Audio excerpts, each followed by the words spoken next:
আসসালামু আলাইকুম প্রিয় বিভক্ত শিক্ষক কর্মচারীবৃন্দ। ইতিমধ্যে আপনারা সবাই জেনে গেছেন যে যাদের এমপিও কপিতে ভুল রয়েছে তাদের আগামী ৬ মার্চের মধ্যে আবেদন পাঠাতে হবে প্রতিষ্ঠান প্যানেল থেকে।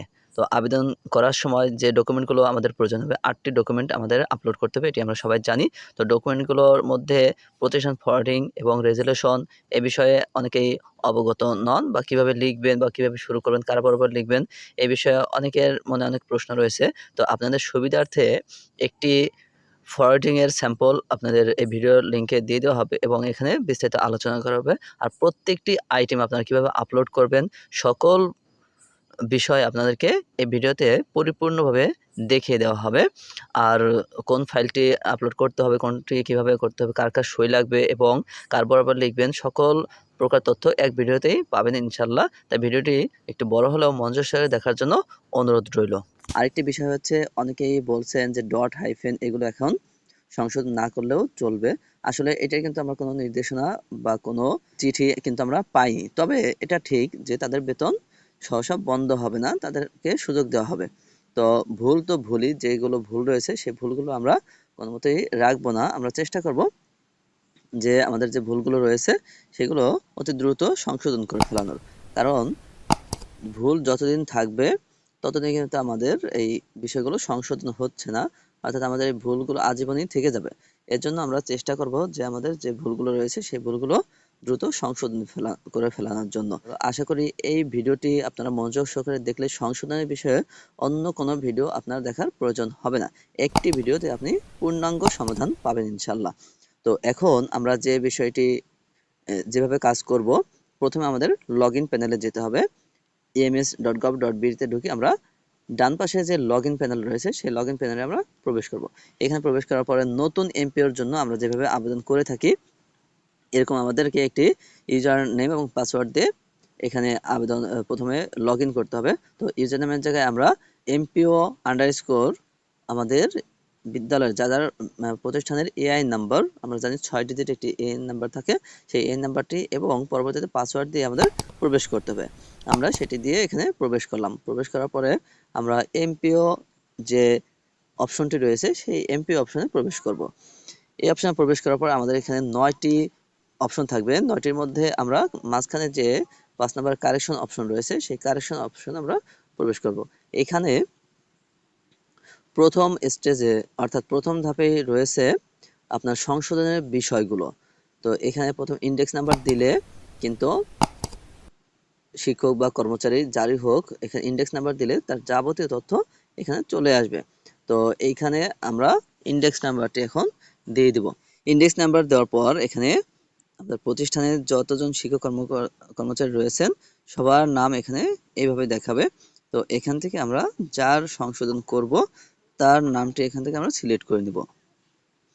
তো সিলেক্ট করার পর কিন্তু তার ডিটেলস এখানে চলে আসবে, আচ্ছা তার নামটি চলে আসলো। এবার আমরা কি কি সংশোধন করব সেই সংশোধনের বিষয়টি এখন এখান থেকে আমরা সিলেক্ট করে নেব। যদি নামে সমস্যা থাকে তাহলে আমরা এখানে নাম সিলেক্ট করব।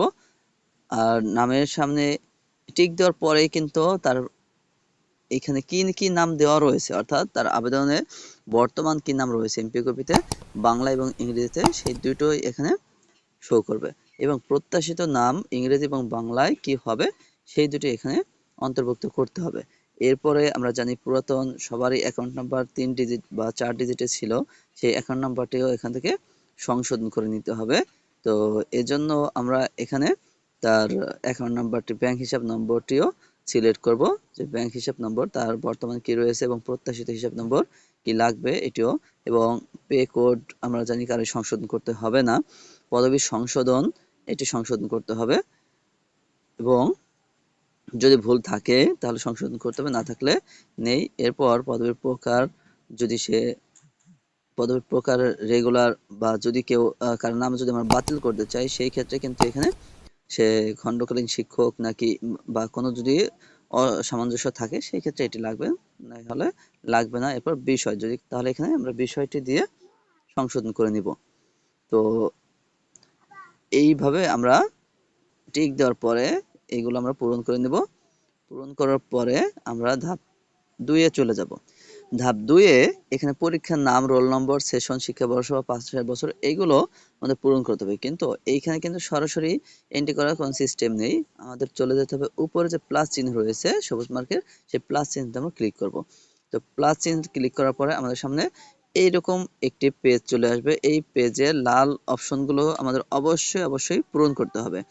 তো এইখানে কি কি ডকুমেন্ট দিতে হবে এটি এখন আমি দেখিয়েছি। প্রথমে পরীক্ষার নাম দিবেন। এখানে পরীক্ষার নাম এসএসসি, এইচএসসি আমরা পর্যায়ক্রমে দিব। তো আমরা ইচ্ছে করলে উপর থেকে নিচেও আসতে পারি, আবার নিচ থেকে উপরেও যেতে পারি।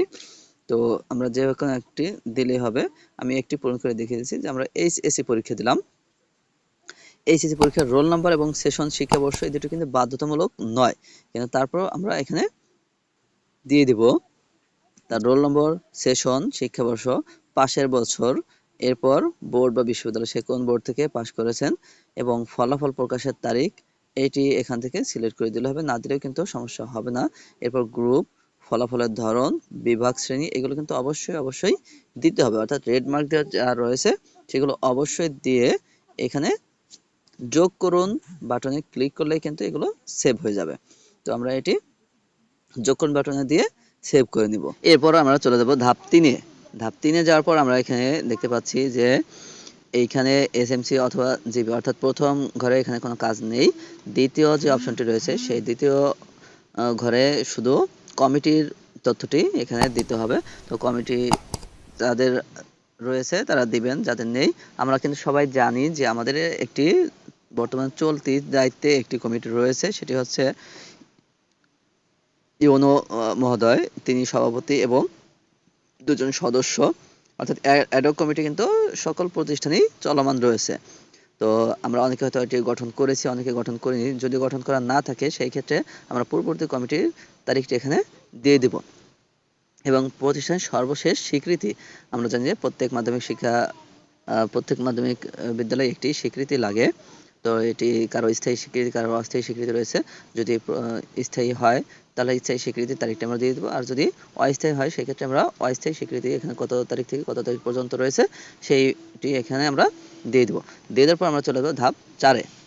এখানে একটি রেজুলেশন প্রয়োজন হবে। তো রেজুলেশনে আমরা কি কি বিষয় অন্তর্ভুক্ত করব, শুধু এই নাম সংশোধনের বিষয়টি অন্তর্ভুক্ত করে যে কমিটি রয়েছে 3 সদস্য বা 5 সদস্য, যদি কারোর রেগুলার কমিটি থাকে তাহলে সেটা এখানে দিবেন। এখানে রেজুলেশনে আমরা এই প্লাস আইকনে ক্লিক করার পরে আমাদের সামনে কিন্তু সেম এরকম একটি ঘর চলে আসবে। তো সেখানে রেজুলেশনের ধরন এবং রেজুলেশনের তারিখটি আমাদের দিয়ে দিতে হবে। আমরা রেজুলেশনের তারিখটি দিব। তো তারিখ দেওয়ার পর এখানে মিটিং নম্বর, মিটিংয়ের বিবরণ এগুলো আমরা দিয়ে দেবো। মিটিং নম্বর অর্থাৎ এই বছরে আমাদের কয়টি মিটিং হয়েছে সেই মিটিং নম্বরটি এবং মিটিংয়ের বিবরণটি এখানে আমরা দিয়ে দেব, যে নাম সংশোধনের বিষয়ে এটি দিয়ে দিলে কিন্তু হয়ে যাবে। তো দেওয়ার পরে আমরা এটি যোগকরণে সেভ করে নিব। তারপর আমরা ধাপ 5 এ চলে যাব। ধাপ 5 এ কিন্তু কোনো কাজ নেই, আমি আগেও দেখিয়েছিলাম। আমরা ধাপ 6 এ চলে যাব। তো ধাপ 6 এ যাওয়ার পরেই আমাদের মূল ডকুমেন্টগুলো এখানে অন্তর্ভুক্ত করতে হবে, অর্থাৎ আপলোড করতে হবে।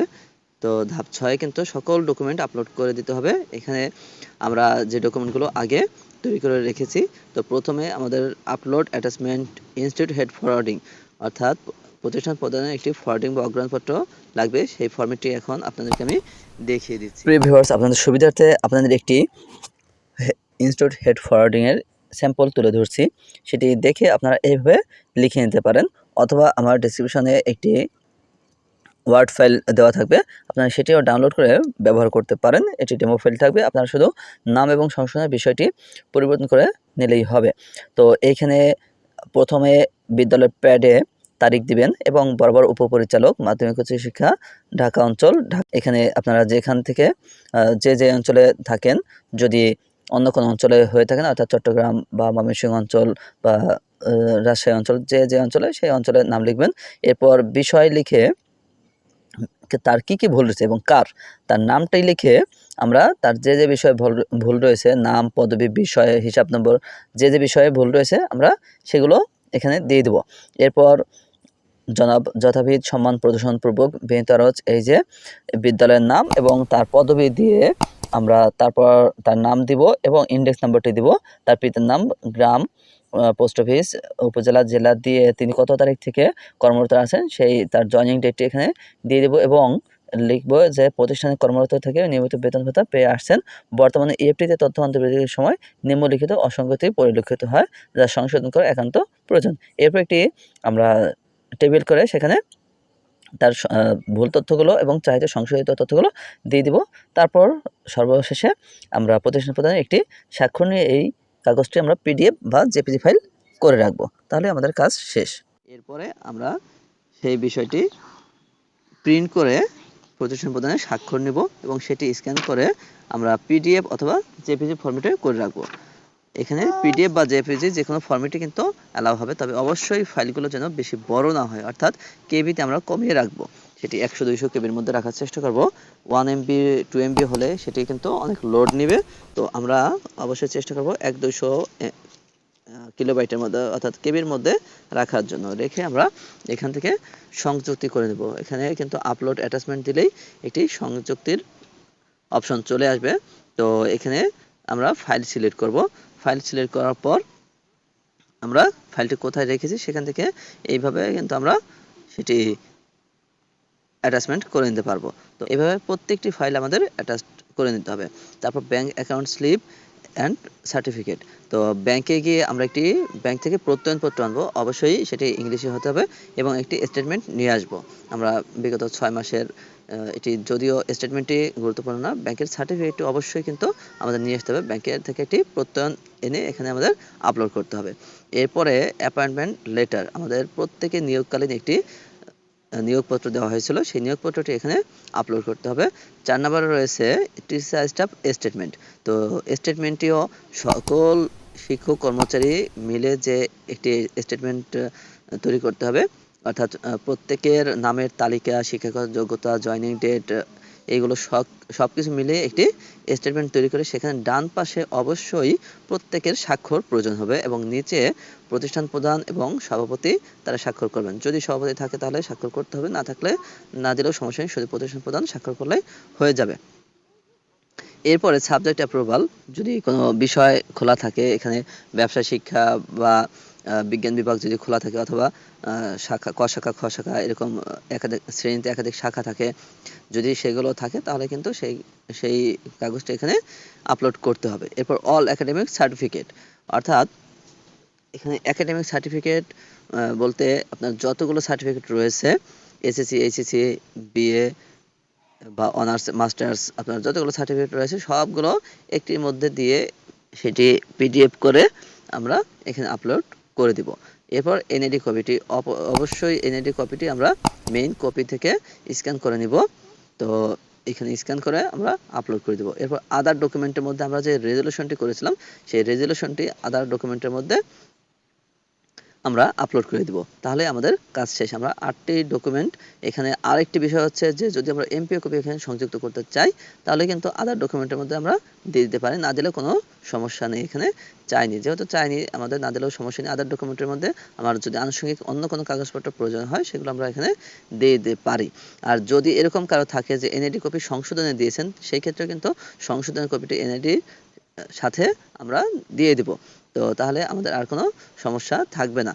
এরপর মন্তব্যের ঘরে আমরা লিখব যে আমার প্রদত্ত যাবতীয় তথ্য সঠিক পরবর্তী কার্যক্রমের জন্য প্রেরণ করা হলো, তাহলে আমাদের কাজ শেষ। এরপর নেক্সট বাটনে গিয়ে আমরা সেভ এজ ড্রাফটে প্রথমে রেখে তারপর সকল কাগজগুলো আমরা আবার যাচাই বাছাই করব। এরপর আমরা সাবমিট অপশনে ক্লিক করলেই কিন্তু সেটি উপজেলা মাধ্যমিক শিক্ষা অফিসে চলে যাবে। তো প্রিয় ভিউয়ার্স, আশা করি বিষয়টি বুঝতে পেরেছেন। আর যদি কোনো সমস্যা হয় সংশোধন বিষয়ে বা ইএফটি বিষয়ে যে কোনো প্রশ্ন থাকলে আপনারা অবশ্যই কমেন্টে জানাতে পারেন, আমি চেষ্টা করব সেগুলো উত্তর দেওয়ার জন্য।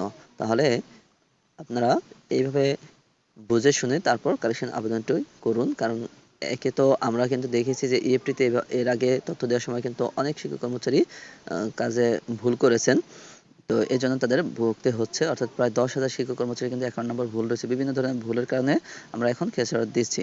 তো আমরা এখন যদি এই কারেকশন আবেদনটি সঠিকভাবে করতে পারি তাহলে আমাদের আর পরবর্তীতে ভুগতে হবে না। আমাদের ইএফটি এবং এমপিও কপি সকল কিছু এক হয়ে যাবে এবং আমাদের ইএফটিটি হয়রানি মুক্ত হবে। আমাদের আর কোনো অজুহাতে আমাদের বেতন বন্ধ রাখতে পারবে না।